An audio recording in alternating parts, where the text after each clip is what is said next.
शुरू। Hi dear students, welcome back to intelligence career institute. This is doctor Haider sir. जैसा कि बच्चों, आज हम लोग बात करते हैं कि बहुत सारी जगहों पे ऐसा सुनने में आ रहा है कि पेपर लीक हुआ है।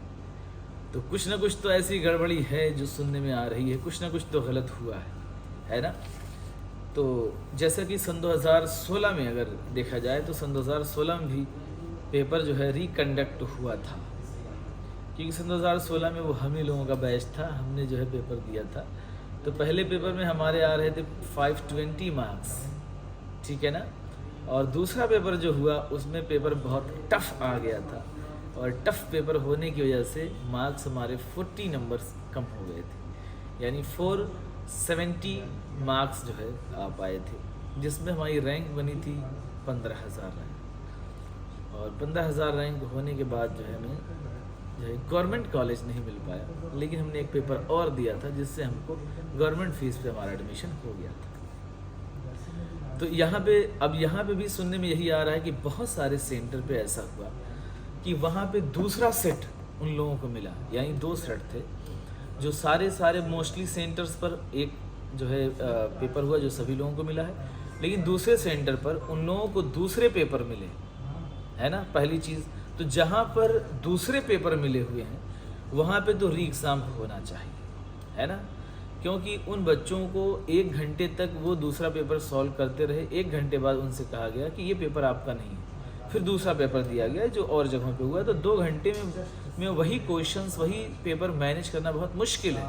तो ये कहीं ना कहीं उनके साथ तो गलत हुआ है, इसलिए वहाँ पे री एग्ज़ाम सिर्फ उस सेंटर पे होना चाहिए। दूसरी चीज़, अब आते हैं पेपर लीक का मसला। जो है पेपर लीक का जो मसला है, ये मसला तो गंभीर है। कुछ ना कुछ तो ऐसा हुआ है, क्योंकि ट्विटर पर क्वेश्चंस पेपर 4 बजे अपलोड हो गए, ये कहाँ से हुआ, है ना।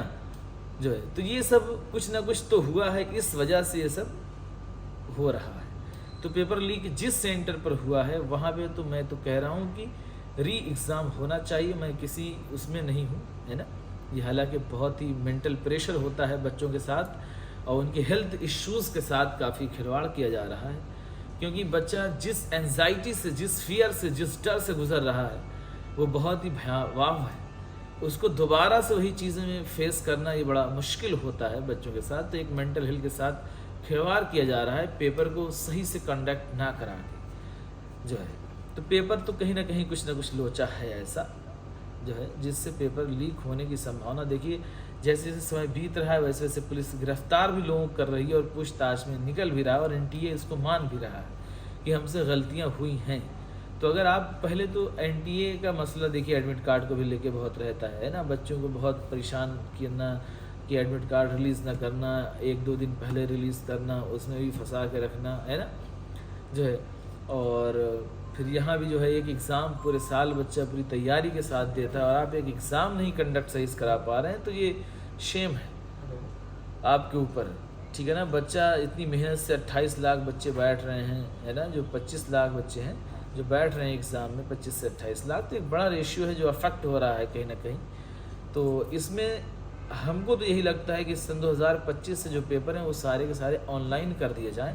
ऑनलाइन पेपर कंडक्ट कराने में कोई दिक्कत नहीं होती है ना। तो पेपर ऑनलाइन होना चाहिए जो है, उससे बेहतर होगा, एक्यूरेसी भी रहेगी, पेपर गलत होने की संभावना कम होगी। तो कहना यह है कि जिस सेंटर पर गड़बड़ी हुई है वहाँ पे री एग्ज़ाम होना चाहिए। बाकी परेशान ना होइए बच्चों, आप लोग जिन बच्चों ने बहुत अच्छा पेपर किया है वो भी कहीं ना कहीं टेंशन है, काफ़ी जो है परेशान है कि क्या होने वाला है, उनको भी नहीं समझ आ रहा है।